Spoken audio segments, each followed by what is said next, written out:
अस्सलाम वालेकुम dear students, this is Imtiaz Ali, physics mentor. तो आज हम बात करेंगे क्लास 10th का जो चैप्टर नंबर 7 है उनके प्रॉब्लम्स के ऊपर बात करेंगे।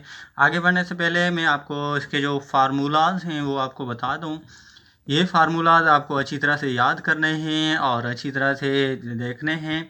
बाद में ये आप जो हैं जो प्रॉब्लम्स हैं वो अच्छी तरह से समझ पाओगे। जैसे कि आपको पता है कि जो सेंट्रीपिटल एक्सीलरेशन होती है एस ही से जिसको डिनोट करते हैं, उसका फार्मूला है वी स्क्वायर ओवर आर। और उसके अलावा अगर सेंट्रीपिटल फोर्स हम फाइंड आउट करें तो वो जाहिर सी बात है एम ए सी हो जाएगा। ए सी की जगह पे ये वैल्यू पुट करेंगे तो हमारा जो दूसरा फार्मूला है एफ सी सेंट्रीपिटल फोर्स जो है M V square over R बन जाएगा। ठीक है। और इसके अलावा और भी फार्मूलाज लगेंगे, जिस तरह से मैं आपको और एक फार्मूला बता दूं, F is equal to G M1 M2 और स्क्वायर, यानी कि दो मासेज हैं उनके दरमियान फोर्स कितना होगा। जो फोर्स होता है उसे कहते हैं ग्रेविटेशनल फोर्स। ये M1 है, ये M2 है, यानी कि ये दो बॉय बैठे हुए हैं या कोई मासेज हैं, उनके दरमियान कितना फोर्स है उसको फाइंड करने के लिए ये हमारे पास फार्मूला है Gm1m2 आर स्क्वायर। जबकि जी जो है वो कांस्टेंट है, जिसका वैल्यू भी आप आगे जैसे ही प्रॉब्लम में जाएंगे तो वो मैं बता दूंगा। जो है अभी मैं बता देता हूँ कि कितना है, 6.67 इंटू 10⁻11 न्यूटन मीटर स्क्वायर पर केजी स्क्वायर। ठीक है। अगर डाइन में देखना चाहते हो यानी कि सीजीएस सिस्टम में देखना चाहते हो तो 6.67 इंटू 10⁻⁻8 डाइन सेंटीमीटर स्क्वायर पर ग्राम स्क्वायर। ठीक है। तो अभी यही फार्मूलाज जो हैं वो आपको याद करने हैं अच्छी तरह से। तो अभी बढ़ते हैं और पहला प्रॉब्लम सॉल्व करते हैं। पहला प्रॉब्लम ये है कि at the speed at what speed must an object travel in the circle radius 2 metre experience centripetal acceleration of 9.8 metre per second square. तो डेटा बना लेते हैं। डेटा में ये देखो, आर जो है 2 मीटर है और सेंट्रीपिटल एक्सीलरेशन ए सी जो है वो 9.8 मीटर पर सेकंड स्क्वायर है। तो पहले मैं आपको बता देता हूँ फार्मूला कौन सा लगेगा, A C is equal to V square over R हो जाएगा।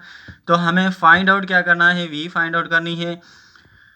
तो क्या करेंगे, v को यहाँ ही रखेंगे और r को दूसरी साइड भेजेंगे इज इक्वल टू की। जब इज इक्वल टू की दूसरी साइड जाएगा तो यहाँ डिवाइड कर रहा है, दूसरी साइड जाकर मल्टीप्लाई करेगा, यानी कि ये हमारा फार्मूला बन जाएगा V square is equal to A C into R. ठीक है।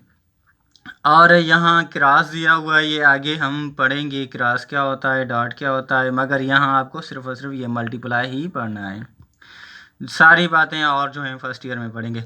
We square is equal to, अब 9.8 ए का वैल्यू है, ए सी का वैल्यू है, इंटू 2 जो है वो आर का वैल्यू है। जब मल्टीप्लाई करेंगे तो वी स्क्वायर कितना आ जाएगा, 19.6 आएगा। जबकि हमें सिर्फ और सिर्फ वी चाहिए, वी स्क्वायर नहीं चाहिए। तो क्या करेंगे, ये जो स्क्वायर है इसको दूसरी साइड भेजेंगे तो रेडिकल बन जाएगा। जब रेडिकल को ख़त्म करेंगे तो क्या बन जाएगा, ये देखो 19.6 से इसका रेडिकल निकालोगे तो 4.427 आ जाएगा। ठीक है। तो ये इसका आंसर आ गया। अब दूसरे प्रॉब्लम की तरफ चलते हैं। दूसरा प्रॉब्लम ये है कि a car goes round curve at 20 metre per second. Velocity मिल गई है, the radius of curvature is 50 metre और रेडियस भी मिल गया है। Calculate the centripetal acceleration of the car. यहाँ डेटा मैंने बना लिया है, स्पीड क्या है और रेडियस क्या है और क्या हमें बताना है सेंट्रीपिटल एक्सलेरेशन वो भी यहाँ लिख लिए। तो S is equal to V square over R, जैसे फार्मूला है उसमें ही सिर्फ पुट करना है, स्क्वायर को सॉल्व करना है, उसके बाद मज़ीद हम इससे सॉल्व करेंगे तो ये सिंपलीफाई हो जाएगा। ठीक है। अब यहाँ भी आप आसानी से सिंपलीफाई कर सकते हो। ये देखो 0 0 में कैंसिल हो गया। अब ये 20 इंटू 2 कितना हो जाएगा, 40 हो जाएगा। 40 को जब आप 5 से डिवाइड करोगे, क्योंकि ये 0 तो इससे कैंसिल हो चुका है, तो 80 आ जाए 8 आ जाएगा मीटर पर सेकंड स्क्वायर। जो कि यूनिट होता है एक्सीलरेशन का, कोई भी एक्सीलरेशन है उसका यूनिट जो होता है मीटर पर सेकंड स्क्वायर। अगर वो एक और भी एक्सीलरेशन होती है, ठीक है, तो वो प्रोजेक्टाइल मोशन में होती है, उसका यूनिट अलग होता है। तो वो प्रोजेक्टाइल मोशन में, मगर जो कॉमनली आप 10th लेवल कर पढ़ रहे हो तो उनकी जो यूनिट्स हैं वो मीटर पर सेकंड स्क्वायर हैं, ऐसा यूनिट। अब तीसरा नंबर प्रॉब्लम ये है कि proton of mass 1.67 into 10⁻27 kg moving in circle, ये मास मिल गया है और रेडियस कितना है 100 सेंटीमीटर है। An electromagnetic an electromagnet applied a force of 1 into 10⁻12 Newton directed towards the center of circle. What is the velocity of proton? उसकी velocity बतानी है। तो मैंने आपको जो एफ सी का सेंट्रीपिटल फोर्स का फार्मूला बताया था वो कौन सा था? एम इज इक्वल टू, पहले डेटा बना लेते हैं, M is equal to 1.67 into 10⁻27 kg। अब रेडियस कितना है 100 सेंटीमीटर है। अब इसको ऐसा यूनिट में कन्वर्ट करना है तो 1 मीटर हो जाएगा।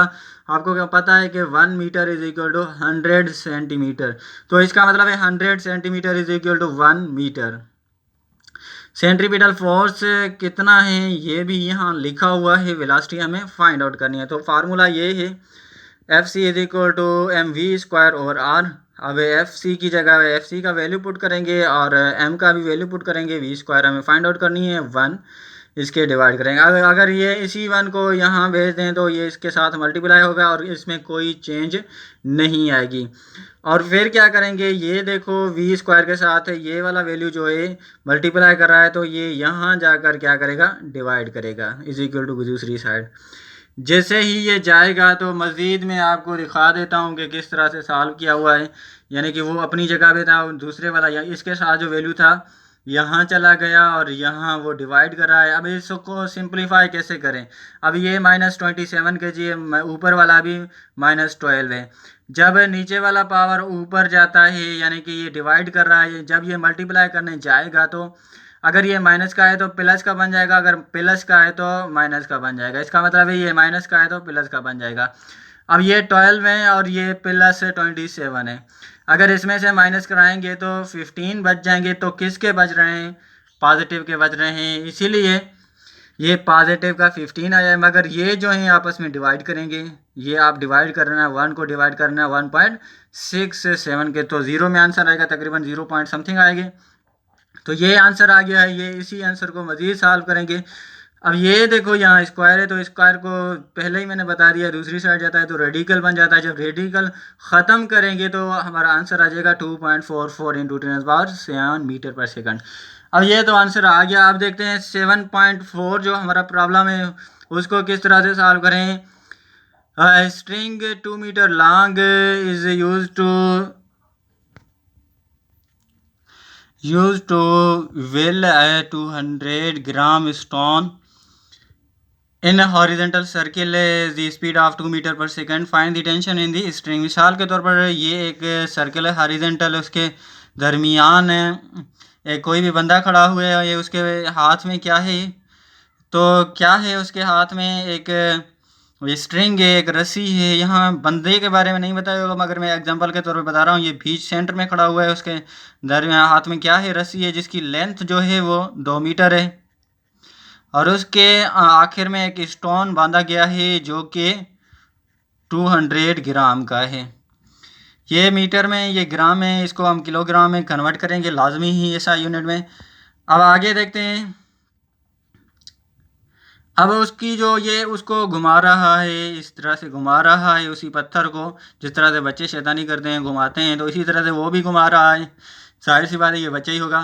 तो फिर क्या है, उसकी जो वेलोसिटी है उस स्टोन की वो कितनी है?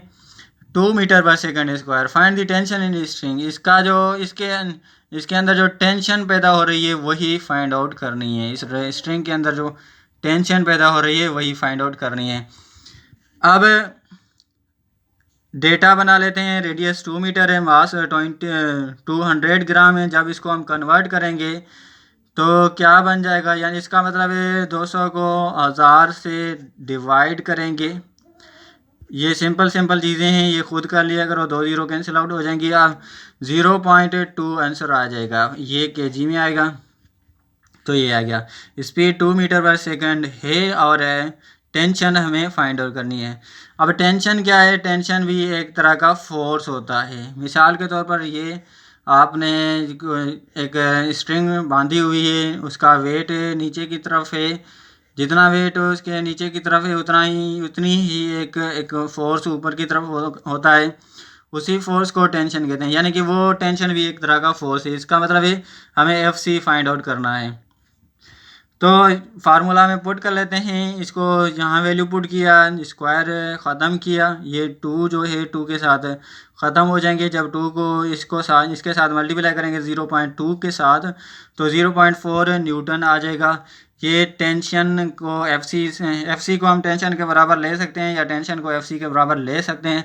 तो इसका मतलब है tension is equal to 0.4 newton आ गया।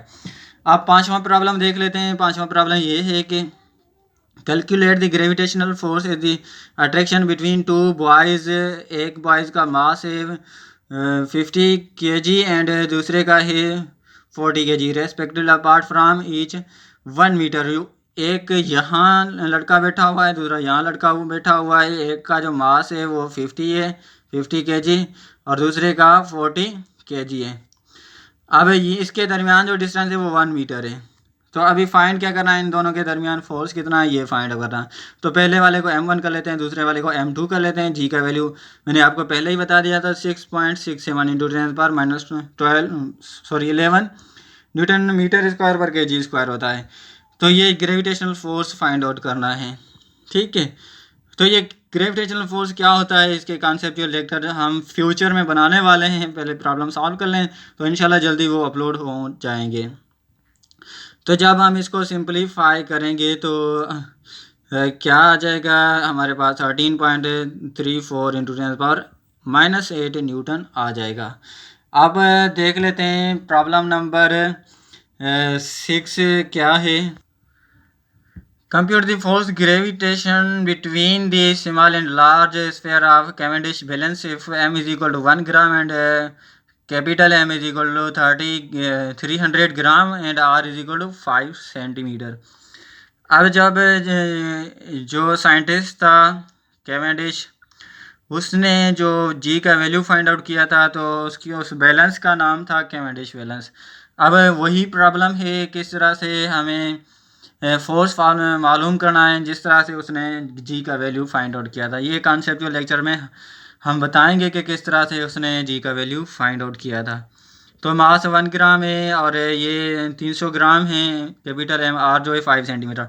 यहाँ देखो सारे के सारे जो यूनिट्स मिले हुए हैं वो CGS सिस्टम में मिले हुए हैं। तो हमें इनको लाजमी नहीं है कि हम इसको ऐसा यूनिट में कन्वर्ट करें, क्योंकि सारे के सारे CGS में हैं। तो हमें तो अभी आंसर ही CGS में बताना चाहिए। तो मज़ीद सॉल्व करेंगे। जी का वैल्यू भी पहले मैंने आपको बता दिया है, G is equal 6.67 newton -8 dyne into centimetre square पर ग्राम स्क्वायर, ये जी का वैल्यू होता है। पहले 11 था ऐसा यूनिट में, यहाँ -8 हो गया है। तो फोर्स फाइंड करना है, तो इसको सिंप्लीफाई करेंगे, वैल्यू पुट करके सिंप्लीफाई करेंगे। जब इसको सिंप्लीफाई करेंगे तो हमारा जो आंसर है वो आ जाएगा 8 इंटू 10⁻⁻7, जबकि यहाँ न्यूटन में है बल्कि डाइन में आएगा।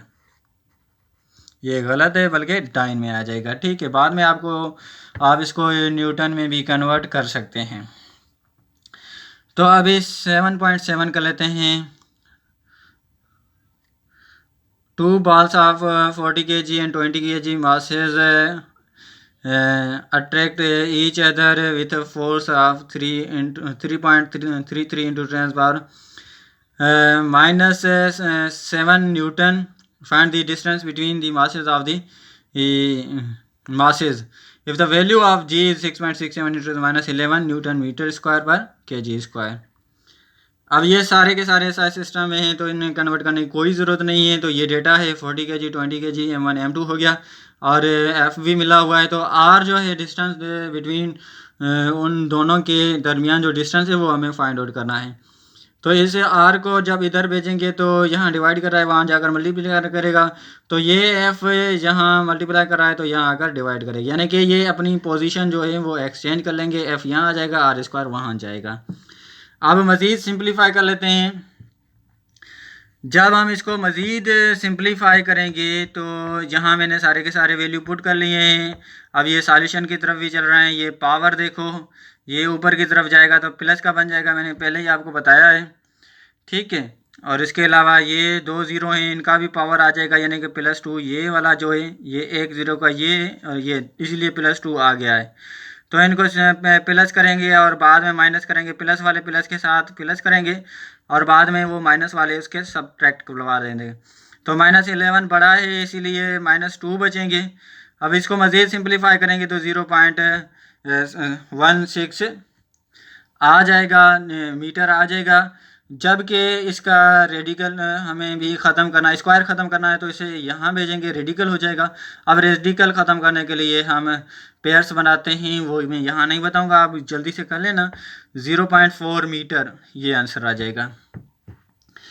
अब 8th प्रॉब्लम है। 8th प्रॉब्लम क्या है? The distance from earth to sun is 1.45 into 10⁻11 metre है। डिस्टेंस मिल गया है, यानी कि आर मिल गया है। The mass of earth is 6.6 into 10⁻24 kg and mass of sun is 2 into 10⁻+30 kg। Compute the gravitation force between them. अब M1 M2 दोनों मिला दिए हैं और आर भी मिला दिया है, जी भी ये आ गया है। तो अब क्या करना है? F = G(M1 M2) R square, ठीक है। ये जी आ गया, ये M1 ये M2 ये R स्क्वायर नीचे आ गया। जब हम इसको मज़ीद सिंप्लीफाई करेंगे, इस पावर को क्या करना है? इसको इसके साथ 11 के साथ मल्टीप्लाई करना है। जब पावर के ऊपर पावर आ जाता है तो वो आपस में मल्टीप्लाई हो जाते हैं, ठीक है। यानी कि ये 22 हो जाएगा, ये प्लस का ऊपर जाएगा माइनस का बन जाएगा। जब इसको माइनस करवाएंगे तो जो आंसर आ जाएगा वो ये आ जाएगा, ठीक है। तो 3.6। अब इसको यहाँ पॉइंट है, इसी पॉइंट को यहाँ मूव करेंगे। जैसे ही लेफ़्ट की तरफ मूव करती है तो प्लस जो है वो पॉजिटिव हो जाता है।